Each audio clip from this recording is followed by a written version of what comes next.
whatever industry you pick, if you outwork everybody, if you try to be a little smarter than everybody, if you try to be a better salesperson than everybody, if you try to be better prepared than everybody, you've got your best chance. Because if you don't do it and somebody else does, you know, I have the saying, work like someone's trying to take it all away from you. You know, I actually work like someone's spending 24 hours, working 24 hours to take it all away from you.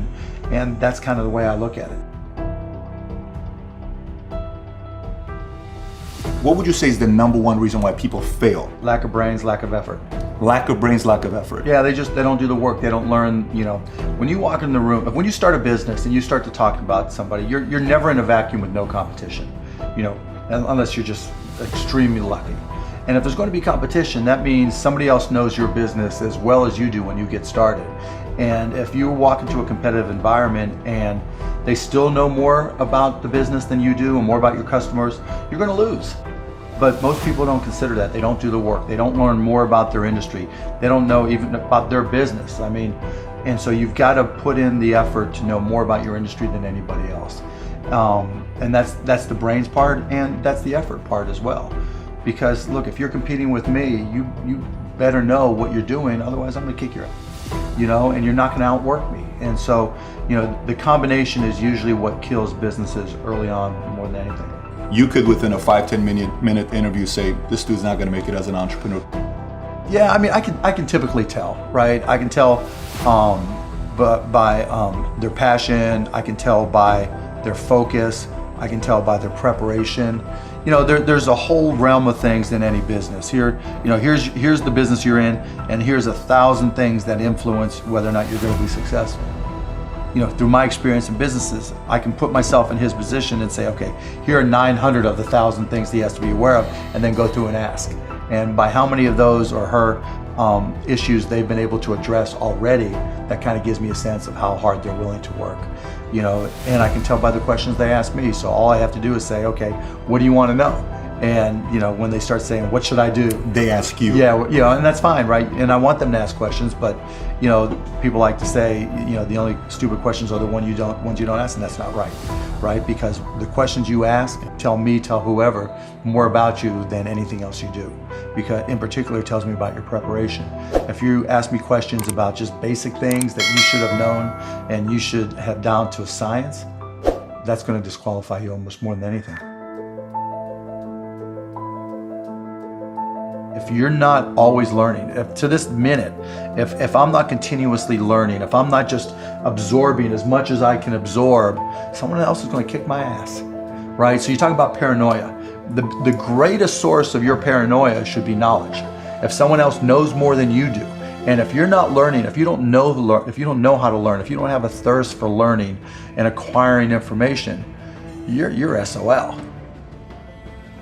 Do you think there needs to be a healthy level of paranoia? Oh, absolutely. There needs to be. Oh, yeah. I mean, I always say, you know, for every one of my businesses, I say, what would I do to kick my own ass? You right? So whatever business you have, there's somebody trying to put you out of business. There's somebody trying to take a bite out of your business. And it's better for you to figure out how they're going to do it rather than they do it. And so, yeah, that's being paranoid. And so you have to be paranoid. You have to anticipate other people's next moves, and you can't ever, you know, downplay the competition. I was at a business plan competition this morning at a college, and they were kind of being dismissive of the competition. And so you can't ever do that. You know, they're out there trying to take you down, and they're not just going to sit still. And if you're good, really, really good, you're going to inspire them to work even harder, faster, better. And so you have to be, you know, very self-aware of what you're good at and what other people are good at. And, you know, a healthy dose of paranoia makes a big difference. I mean, is very helpful. Let's transition to a different subject with college. You went to IU, Yep. right? Now you got a lot of people that say, forget about school, you know, They're drop idiots. out of school. They're idiots. So you think they're idiots? They're idiots. Tell me why. If you're going to have and run a business, if you don't understand accounting, you're already behind the 8 ball. Can't you hire a guy that knows how to But run then accounting? they still have to communicate to you. Your accountant might tell you you're profitable, but your cash is going down. You know, not understanding a breakdown. And when you don't, You think you need college to learn that? yeah, I think you do, right? Because it may not, for some people, look, if you're so self-motivated that you can take an online course in accounting and teach yourself everything, you're way ahead of the game anyways. But most people aren't. I don't care if you go to a community college and take accounting and spend $99 for the class. Just, you know, spending the money forces you to be more obligated to do it. But accounting, finance, lesser extent marketing, sales if the school offers that, these are all that's the language of business. And so while it's possible to teach yourself these things, and while it's possible to hire them, when you're starting your own company, you don't want to have to spend money hiring an accountant. Well, let me take that. If you've gone through all these classes, you probably don't have to hire a lawyer to incorporate, right? You can probably figure out yourself. And so your cost of opening up a business drops. But even more important than all that, that's the blocking and tackling. That's the language of business. You know, the thing I learned at Indiana that was more important than anything else, I learned how to learn. And learning became far more important to me, because the one certainty in business is that it's always going to be changing. How does one entrepreneur increase the speed in areas that they can increase? There's certain things you can't control. Speed in what way? Speed of growing your business. All right. So how fast can I grow it? Yeah, I mean, it just depends. You've got to know your own skill set, right? And you've got to know how that fits within your company's life cycle. You know, some companies are slow grind. And you just have to understand that, and you've just got to bide your time until it starts to click, and then grow with it quickly.